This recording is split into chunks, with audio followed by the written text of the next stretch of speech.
Bonjour, aujourd'hui correction d'un exercice sur le programme de première et sur le chapitre fluctuation. Donc on va corriger un exercice qui parle de factures erronées. Donc nous avons les données des 4 premières années, sachant que la première année il y a eu 3000 factures débitées et sur ces 3000, 72 sont erronées. La question qui se pose pour ces 4 années, ça va être de savoir si les résultats, les nombres de factures erronées, peut être un résultat qui peut être considéré comme normal ou pas normal. Est-ce qu'il y a des années où cela est problématique? Alors je vais vous proposer moi ici la correction pour la première année. Vous serez capable de faire pour la deuxième, troisième et quatrième année. Donc pour déterminer un intervalle de fluctuation, il faut être capable de connaître la valeur de P et de N, puisqu'on sait que l'intervalle de fluctuation c'est P moins 1 sur racine de N et P plus 1 sur racine de N. Alors, dans le texte, on est capable de trouver P et on est capable de trouver N. P, c'est la probabilité que des factures soient erronées. La probabilité théorique est de 2%, c'est-à-dire 0,02.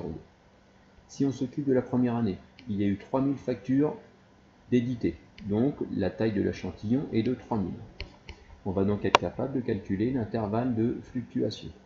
Donc, je remplace P par 0,02 et je remplace N par 3000. Ensuite, il va falloir effectuer le calcul 0,02 moins 1 sur racine de 3000. On obtient 0,0017. On fait ensuite le calcul de 0,02 plus 1 sur racine de 3000 et on obtient 0,038. L'intervalle de fluctuation sera donc 0,0017 et 0,038. Ensuite, on sait que lors de la première année, il y a 72 factures erronées. Donc, quelle fréquence cela représente? On sait qu'il y a 72 factures erronées sur un total de 3000. La fréquence, c'est donc 72 sur 3000. On obtient 0,024. Est-ce que 0,024 appartient à cet intervalle de fluctuation? Ben oui, 0,024, c'est bien compris entre 0,0017 et 0,038.